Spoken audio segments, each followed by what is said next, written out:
Good morning and welcome to the 445 Productive Through Joy Show with your host and your boy, Dr. Michael Datcher. The show airs each weekday morning, hella early AF at 4:45 a.m. here on YouTube's Michael Datcher channel, then 4:45 p.m. on Facebook Live. Guys, today we're talking about accountability. Man, that's an important topic, and how being accountable for yourself, for your actions, can really enhance your level of productivity and really create meaningful change, which we'll get all to in a second. But first, allow me to encourage you to go to productivethroughjoy.com, see about us. We speak to groups, schools, and organizations about being productive through joy, a really powerful series of workshops, webinars, and soon, once again, lectures about how organizations and individuals can enhance their productivity. So thanks for being with us and joining us this morning. For those of you who are new, allow me to say a few words about myself. Again, this is your host and your boy, Dr. Michael Datcher, author of the New York Times bestseller Raising Fences, author of the acclaimed historical novel Americus, author of the Pulitzer Prize nominated animating Black and Brown Liberation, a theory of American literatures. I am also the board president of a great nonprofit here in Los Angeles called the World Stage, a arts and education institute here in the Crenshaw district. My educational background is UC Berkeley as an undergrad, my master's from UCLA, and my PhD in English literature from the University of California at Riverside. Guys, I'm an expert at being productive, all right? And I don't say that to brag or boast. I say it because people are almost always surprised to learn of that productivity when they hear about my story. I am the product of a young girl who was assaulted, and as a result of that assault, gave birth to me. And then subsequently, when I turned about a month old, she gave me up for adoption to an amazing single divorcee. At the time, there was no biological father, no adopted father. Yo, difficult times for the young MD, yet as Cool Modi famously said, how you like me now? Right? And if I can be this productive and be so through joy, I know many people can. Right? I know we can, despite all the systemic barriers that we are confronted with. That really uh, inspires the show because I know it's not where you're from; it's where you're about to go. All right. So thanks for joining me here this morning. Please, if you're liking the show, please subscribe and spread the word about the 445 Productive Through Joy show. Let's dive in. So today we're talking about a complicated topic, accountability. You know, that phrase has become really politicized because on the right, uh, they oftentimes try to excuse their white supremacy and aggressive systemic racism by saying, well, the working poor or the people of color just aren't taking accountability for their lives. You know, that they should be able to overcome this white supremacy, stop complaining about it, just accept it, or go back to Africa.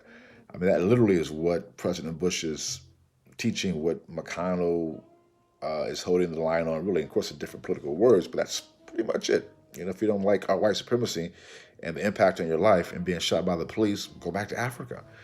Go back to where you came from. You know, leave it, right?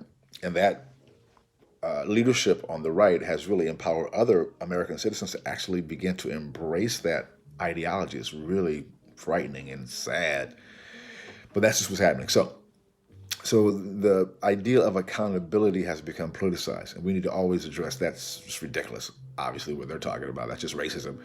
Um, but we want to also think about the idea of accountability because there are things that we can control. And the reality is that even though the right, at times the left, are acting in ways that are really horrible, that's not going to end tomorrow. I mean, that's what racism is, and what white supremacy does. It feeds upon itself. So it'll probably be here. What's today? Wednesday. It'll probably be here Thursday as well. All right. So we have to ask, okay, now what are we going to do? What can I do? What can I do to change my situation? Although it's completely unfair, it's completely crazy. What can I do to make change and have abundance and success for my family, my community, my ancestors, and myself? How do I do it? So, point one is that we encourage people to take accountability for what you can, even amidst in this case, white supremacy and just out and out craziness, right? So once you can make that mental leap, because it's really easy to say, "Oh man, I'm being mistreated," which is totally true oftentimes. Oh man, I got a raw deal. I've got a lot of raw deals. Let me tell you. So I get complaining. It's fine to complain sometimes. It's fine to bemoan your fate. That's okay, but you just don't want to stay in that space for too long. Maybe for you it's a couple hours a week or 10 minutes a day or whatever. But acknowledge it, right? Which goes into point two. The way to take accountability to get to that step of saying, okay, this is unfair, but I'm gonna keep it moving, is to be conscious, right? Is to acknowledge your role in all of it, and what you can do better and what you've yet to do better as a result of not doing it better. But just be conscious of what's happening in terms of your own responses to it, because I mean, this can make you really angry and bitter, angry and bitter, because it's being treated unfairly sucks, right?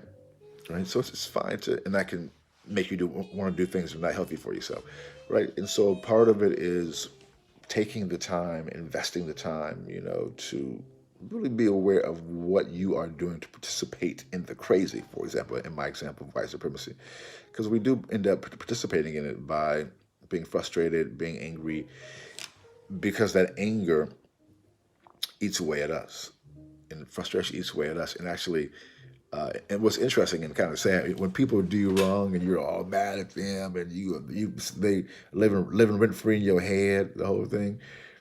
Oftentimes they aren't even thinking about you. They've dogged you out. They're not even thinking about you. They've moved on to the next dogged out individual. They're not even thinking about you. But here you are, spending your time thinking about them. Don't do that. Don't be that person, right? So you can be conscious of how you're responding to whatever you are facing with on that route, on that way to being accountable. What that does is it allows you to see what you want to change, for example, about your response, which goes right to point three. Accountability is almost always ultimately about changing. We encourage people to, as you become aware of your role in the drama, then being able to change what you can in terms of how you respond to it, your level of participation in the drama, being able to change the things that you can control. You can't control everything. You can't control the CDC lying to the people or Trump lying to the people. You just can't do that. What you can control is your response to it. What you can't control is doing some volunteer work. What you can control is joining an organization. What you can control is voting, right? And that's where the accountability leads to something good, right? You take accountable for what you're doing, and you're like, I could do this better. I shouldn't respond this way again. And it's oftentimes the thing that we keep responding to the same way, like, back here again. I've been there a lot. I know that story pretty well. Listen, and it's not about some type of hyper self-critical judgment. We need to be conscious. We need to be aware. But then, listen, when you change, you feel better. So, boom, goes the dynamite. That's all we have for today's show, guys. We'll see you when. We'll see you this afternoon at 4:45 p.m. I think that's it. Until then, please subscribe if you're enjoying this show. Please subscribe, spread the word, share this video to your folks. And we'll see you this afternoon at 4:45 p.m. on Facebook Live, where the show airs in the afternoon. A different show, of course. Until then, let's talk about it and be about deuces.